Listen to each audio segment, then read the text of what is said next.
Okay, welcome to another edition of Carnivore Radio. I'm your host, Jeff Sherman, along with Dr. Eric Lopkin, and a day that will live in infamy, I guess, something I thought I'd really never see in my lifetime. I have seen it on some B movies with, the dictator of some fictitious Latin American country, but this is America, or is it, Dr. Lopkin?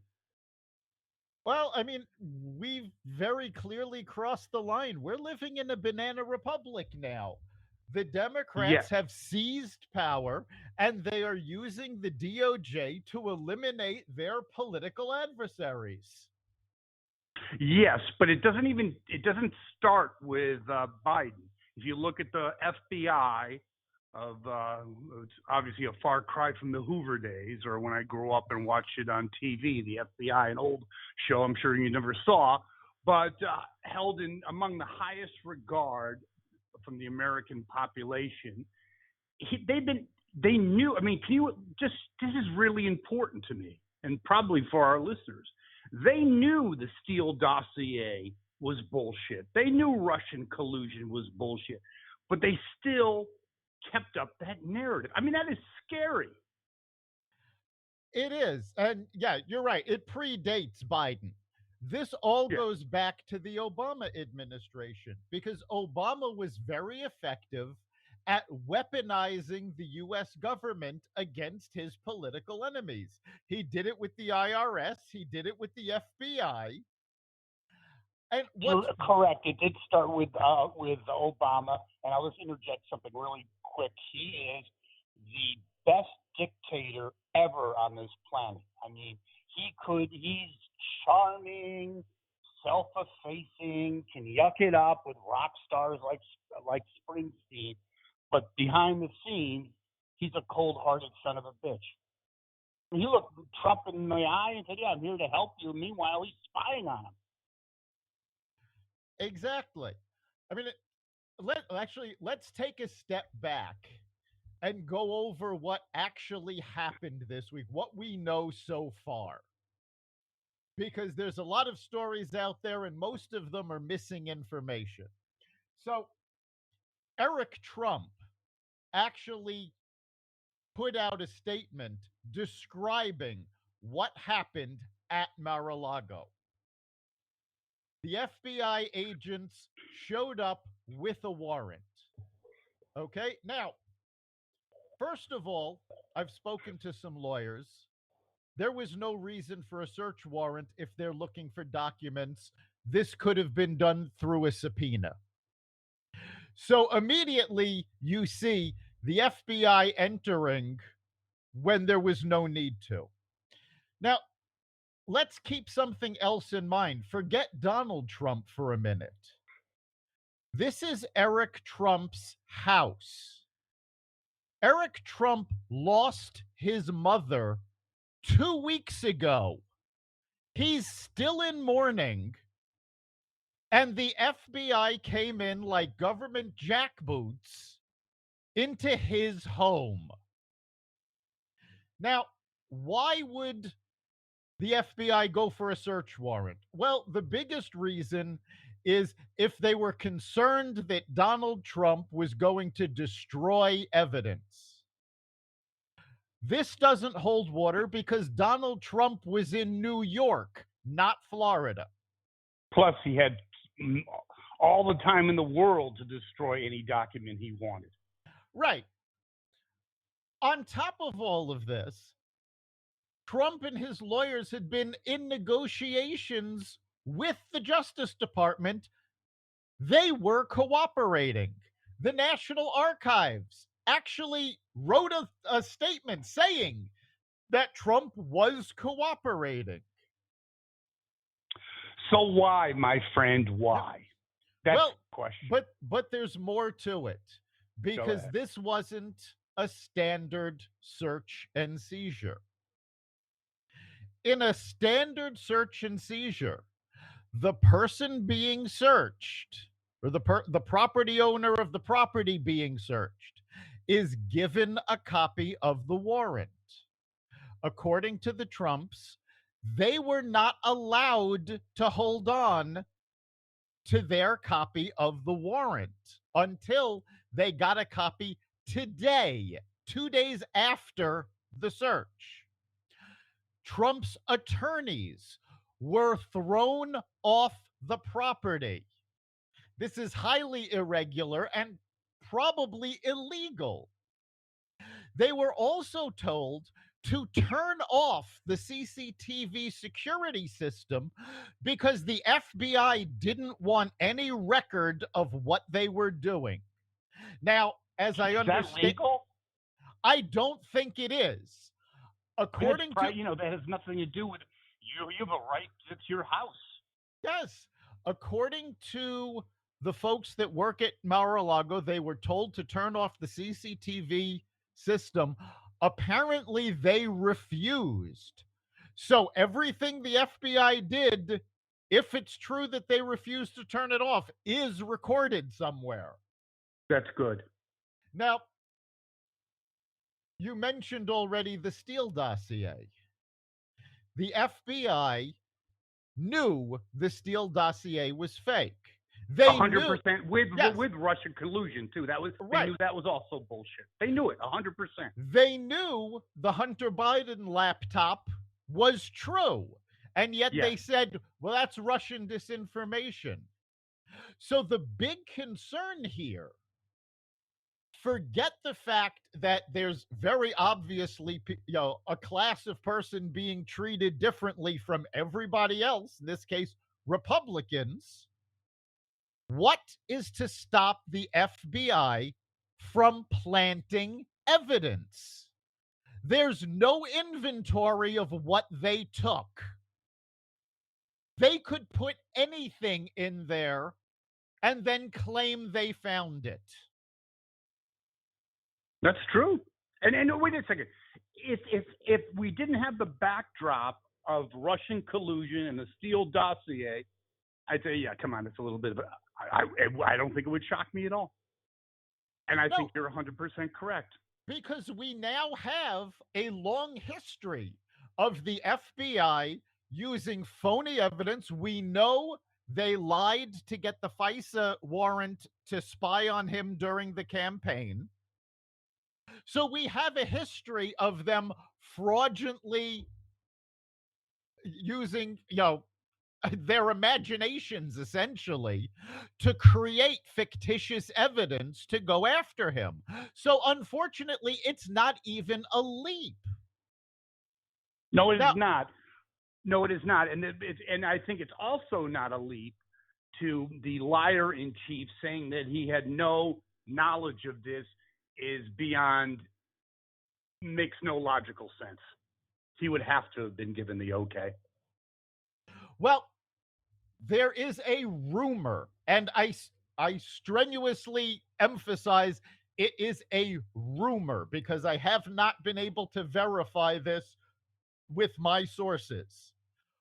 But allegedly, there is a recording of a phone call where Biden was being informed that this was going to happen. So I don't know if that exists or not. It's still a rumor at this point. But that's pretty important, Dr. Lopkin. Yeah. I mean, what kind of rumor is it? I mean, is it something that's believable? Who's recording? Because that's a smoking gun. Yes, it is. That's a smoking gun against Biden. I think that would finish his presidency. It very well could. The fact of the matter is, we know there are FBI whistleblowers. Now, this is not rumor anymore. This is absolute fact. FBI whistleblowers have come forward on various occasions to Project Veritas. So we know the whistleblowers are in there. We also know at least one FBI whistleblower went to the Senate to tell them what was going on within the FBI. Now, this is all public record already, so this isn't even speculation anymore. Okay, but let's get back to the Banana Republic, because I think it's even more extreme than that. I go back to the brown shirts almost. You have a weaponized arm of the Democratic Party that is systematically taking out enemies and showing to the American people and conservatives/Republicans in the government, Paul Manafort, others, Trump's chief of staff, a guy with like 70, with leg irons and machine guns. I mean, that's not just there by chance. It's sending a signal, isn't it? It is sending a signal, and the signal is even broader than that. I mean, this is a wide-ranging campaign that they're launching. You cannot tell me that it is a coincidence that they held off on doing this until after the Senate Oversight Committee questioned the head of the FBI. 1,000%. You'd have to be a complete idiot or partisan moron to think that wasn't the case. Hello. Now, you also can't 100%. tell me Axios published a photo. Now, anybody with half a brain that looks at this photo can tell that it's faked.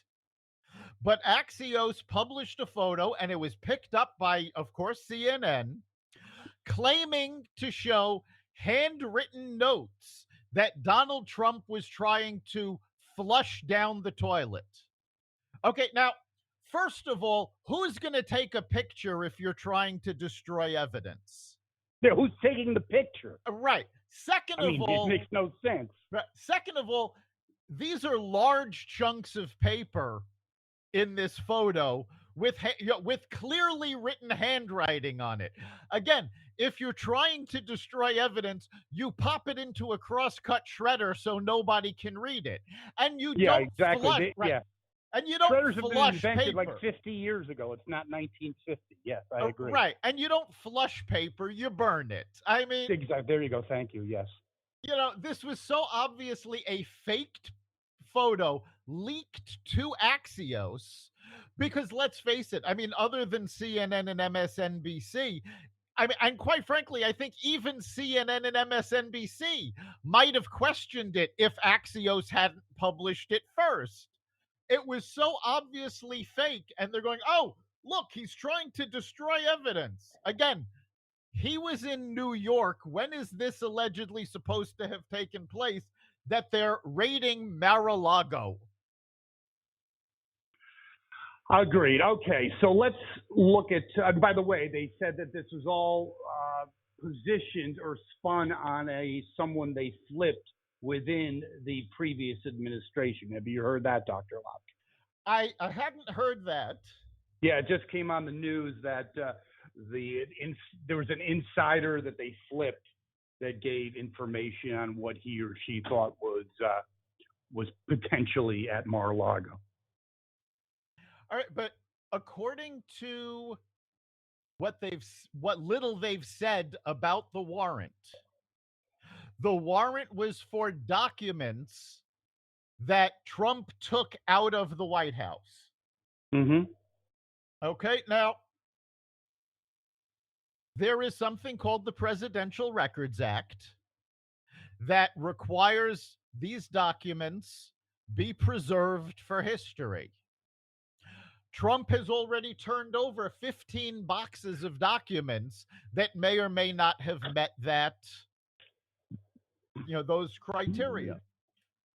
But I think it's important to bring up Sandy Berger. Yes. Now, for our caught listeners on camera.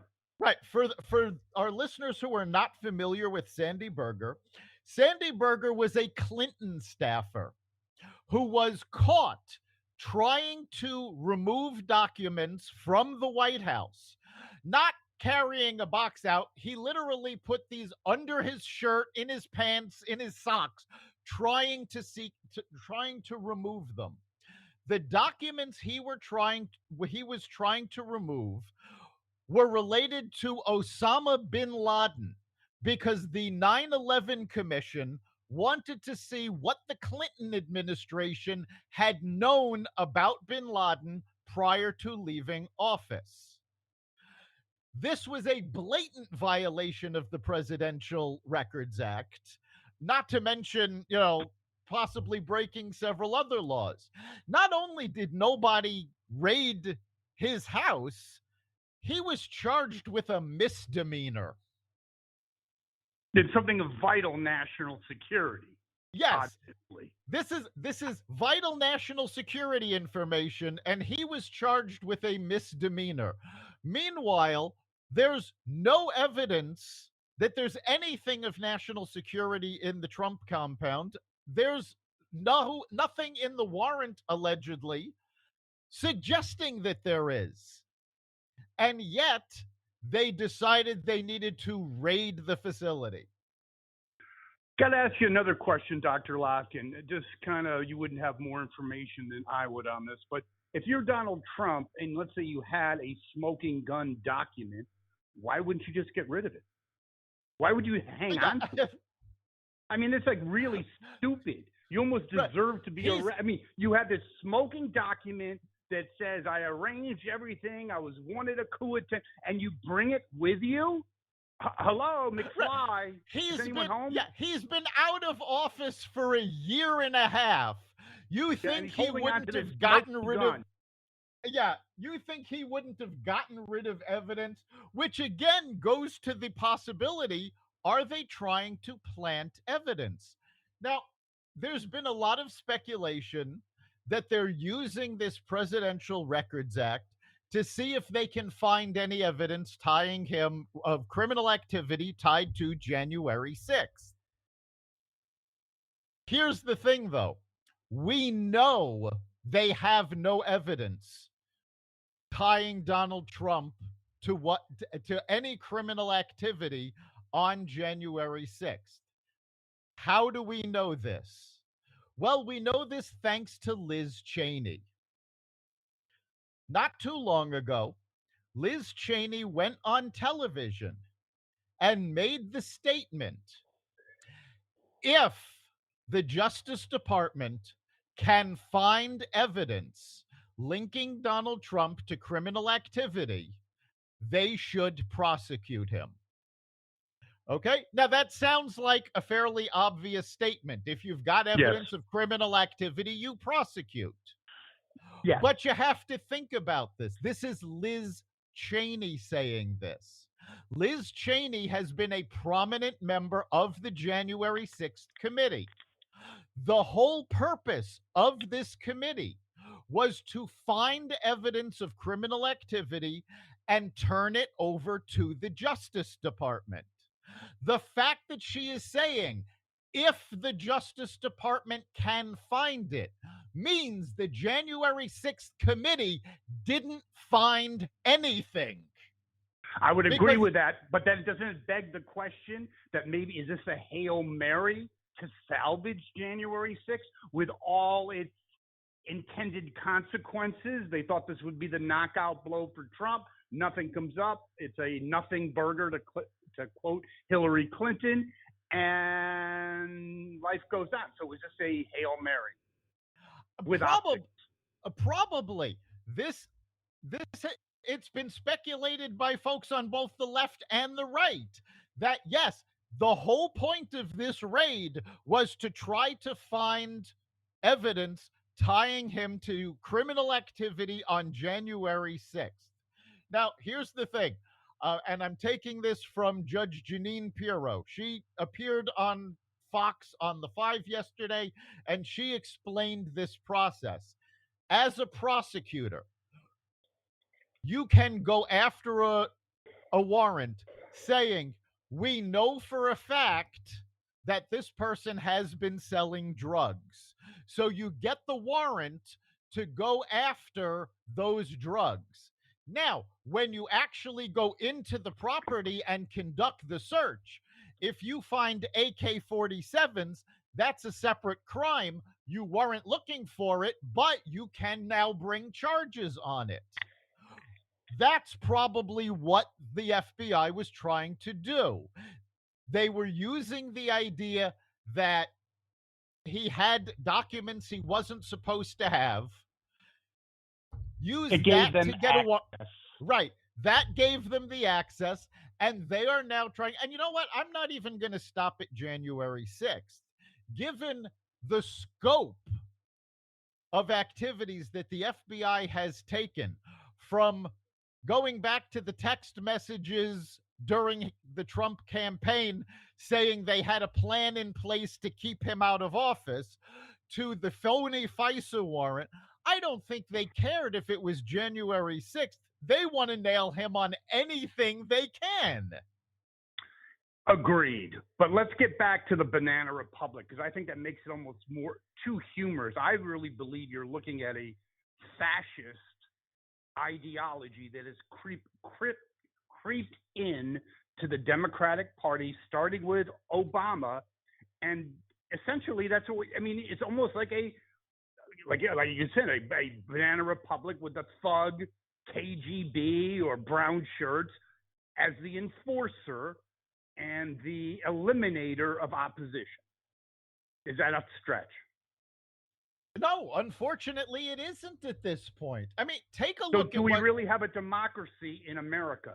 I don't think that's a question that is totally out there in left field. I mean, are we any better than just some two-bit dictator? When you can just take out your opponent. You can.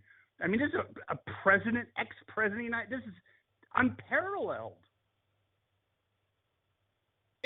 Well, I don't know that it's unparalleled. I think if you look at the last 16 years, it's actually a natural progression. Go back to the Obama administration. They weaponized the IRS to stop Republican and conservative political organizations from being certified as political nonprofits.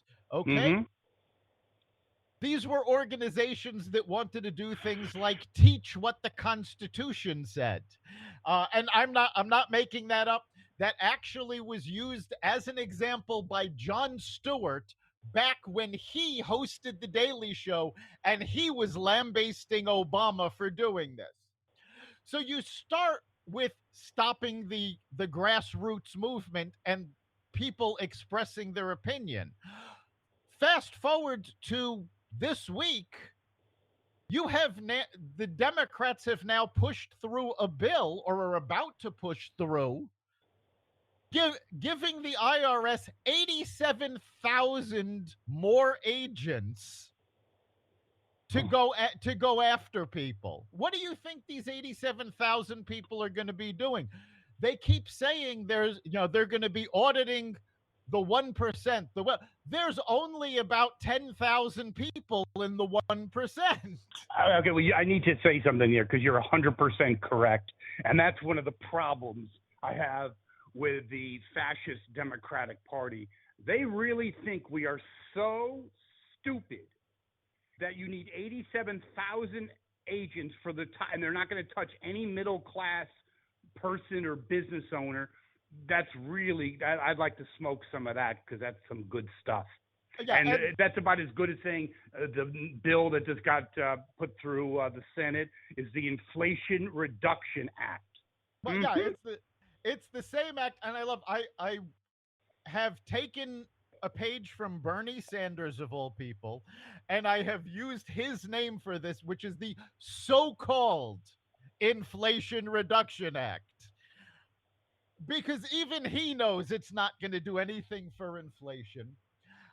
But, I mean, this even goes deeper. I mean, let's take this, follow the process. We've mentioned the weaponizing of the IRS. Obviously, the FBI have been weaponized. Now, law enforcement, for as long as there's been warrants, have always tried to get warrants signed by a friendly judge.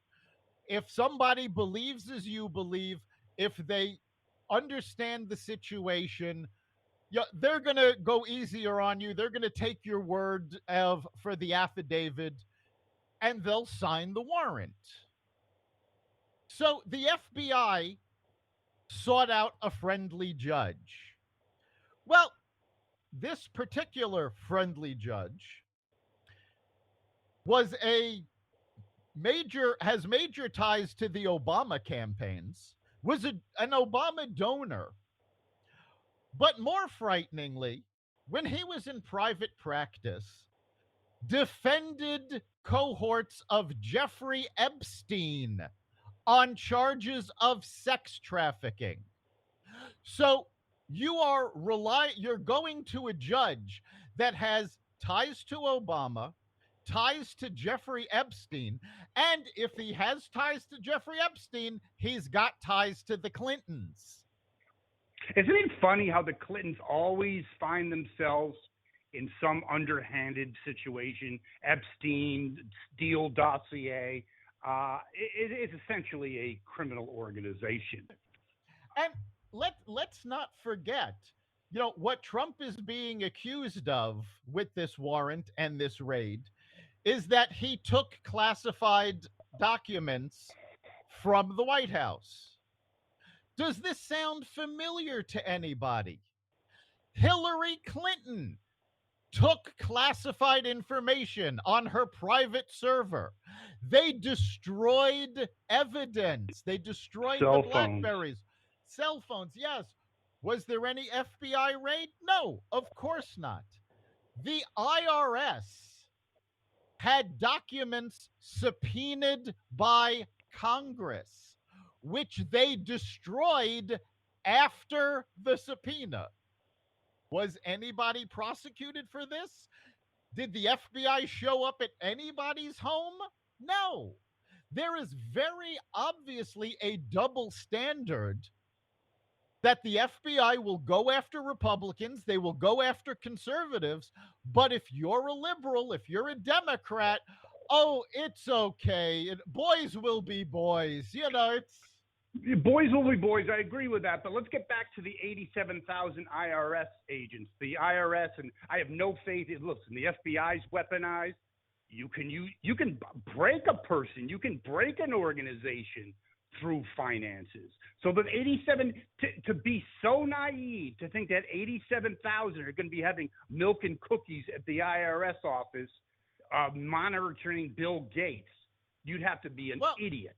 Again, both the Joint Committee on Taxation, which is a nonprofit government committee, nonpartisan government committee, and the Congressional Budget Office, which is also a nonpartisan committee, both of them have come out and said it is an absolute lie that the IRS will only be going after people that make over $400,000 a year based on what's in this bill.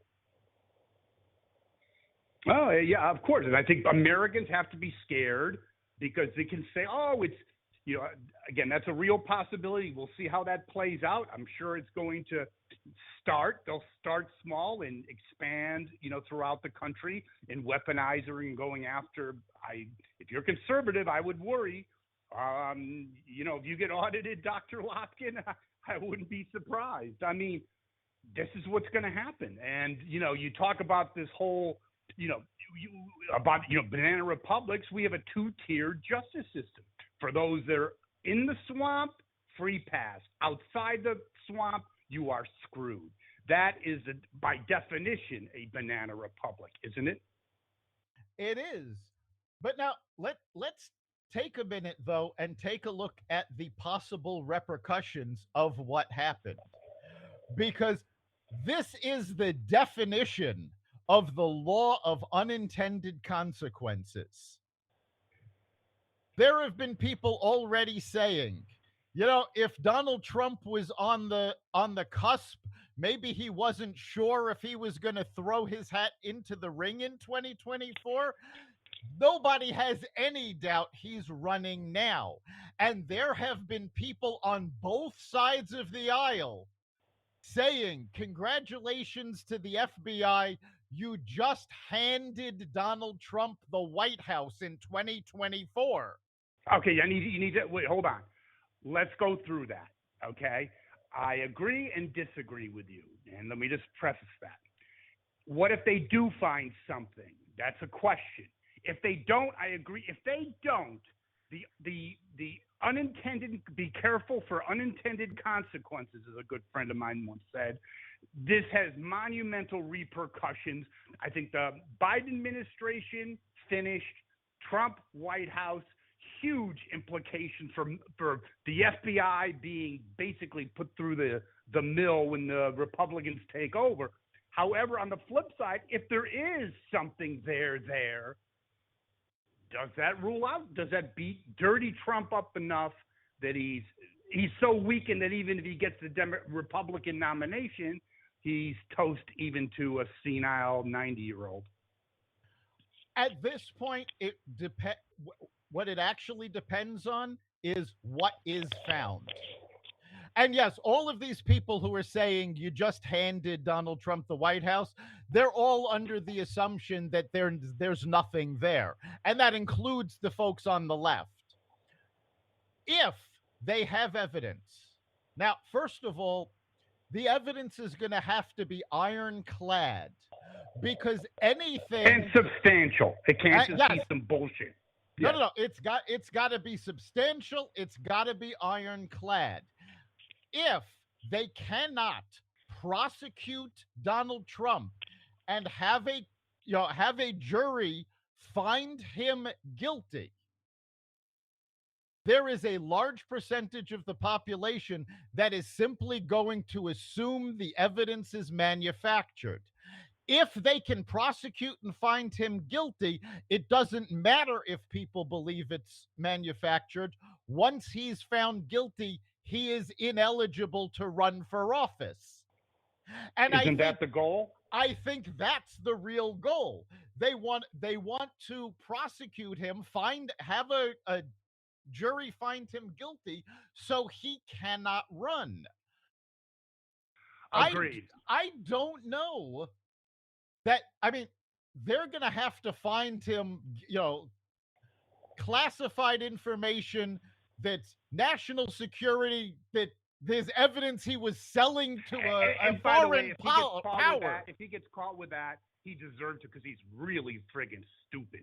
Well, but like we talked about earlier, to be holding on to documents, a year and a half later, God, are you stupid? Which I don't think is the case. Either it's going to be manufactured or something that if it parses legality, that's not enough either. If it's some bullshit law that he didn't report some bullshit form, who gives a shit?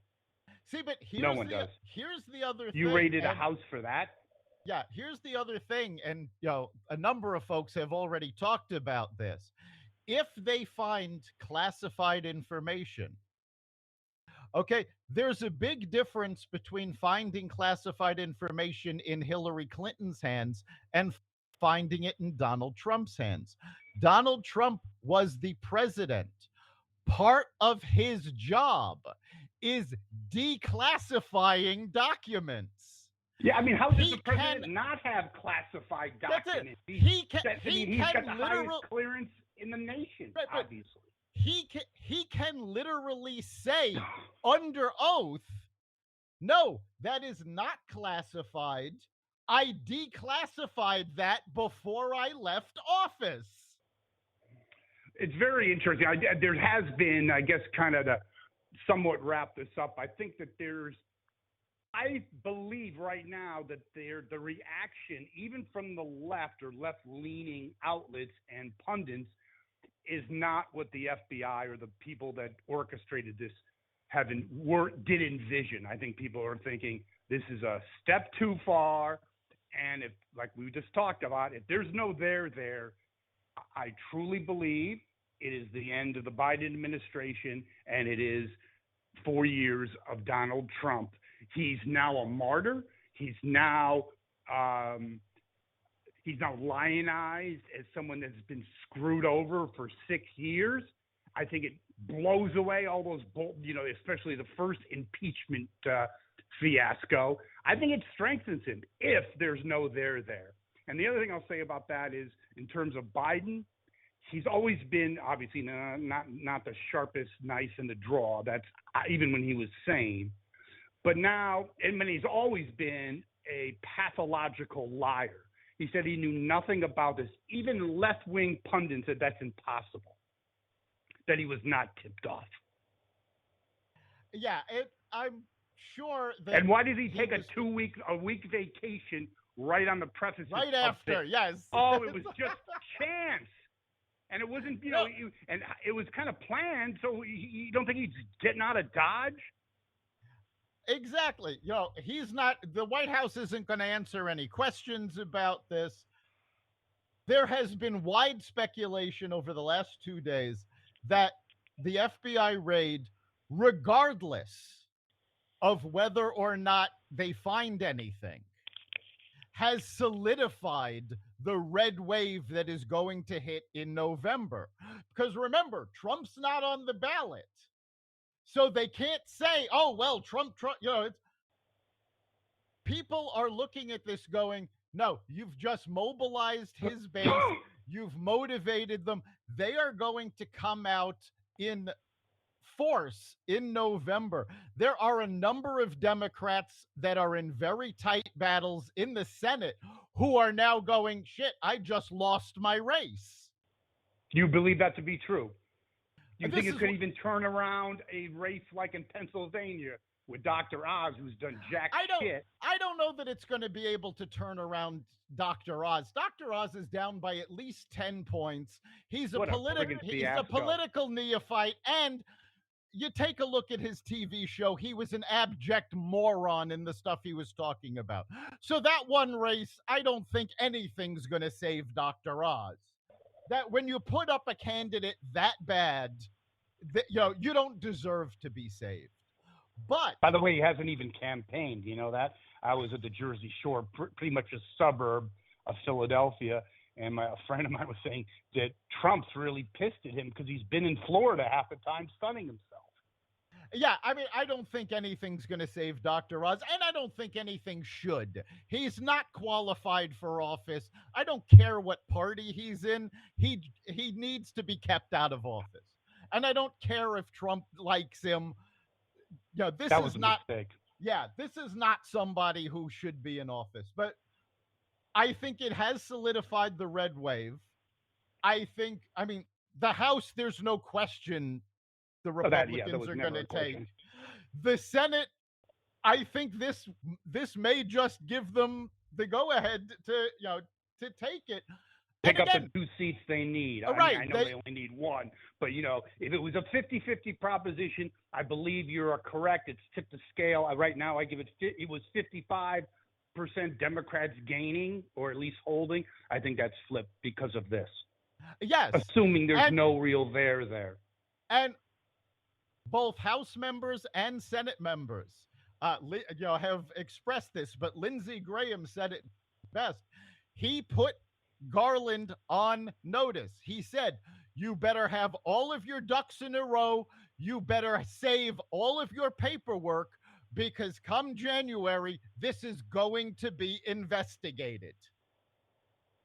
Without doubt. Now, we talked about the red wave. I think in closing, I think it'd be interesting for me and our listeners for you to see how, in terms of how do you think this plays out, not just about the red wave, but in terms of the state of government in America and the Biden administration, who, by the way, is up to its highest level. He's now in a recent poll at 40%.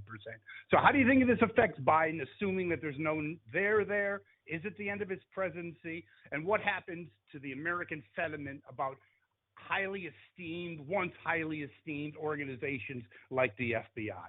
What does it mean? If there's no there, or if, God forbid, they actually try to plant evidence and people find out about it, the FBI basically they have to fire everybody and rebuild from scratch. It's going to be an abject disaster for the American justice system. You mentioned Biden is now at his highest rating. I don't think that's going to last too long. We've speculated on this podcast for a long time that, Biden's not really in charge. Other people are running the show. I'm starting to change my mind on that. I think Biden has a lot more control than we've given him credit for. And the reason I say this is because they screwed up time and time again. Then all of a sudden, the Democrats are able to get bills passed and get things done. Everybody's like, oh, it's a big week for the Biden administration. Where was Joe Biden when all of this was going? In quarantine. So I think he is the one screwing everything up, and the Democrats want to leave him in the basement so they can try to get something done. Great point. My last question to you, Dr. Lopkin, is the phone call that you thought there was some tape or something that would substantiate that he actually did get the tip off. If that ever comes to light, what repercussions, if any, does that have on Biden? If that actually exists and it comes out, and honestly, I believe that if it does exist, it will come out. I would agree with that. Yes. That's the end of Biden. That's the end. He will have lost all credibility, lying to the American public about going after a political, not just a political adversary. Political adversary. Because remember, this is what they impeached Trump for on that call to the Ukraine. It was attempting to get information about a political adversary. Well done, Dr. Lopkin. If it turns out that Biden actually knew about this and gave it the go-ahead, guess what? He has just done what they impeached Trump for. Well said. Great podcast, Dr. Lopkin, and we can be heard almost everywhere, can't we? We can. You can catch every episode at xvadio.com/podcasts, the Carnivore Radio website, Apple Podcasts, Google Podcasts, Spotify, iHeartRadio, Stitcher, Amazon Music, Audible, and any platform that respects freedom of speech. Can we still be heard on YouTube? For now, we can, yes. Very good, Dr. Lopkin. See you next week. We'll see you then.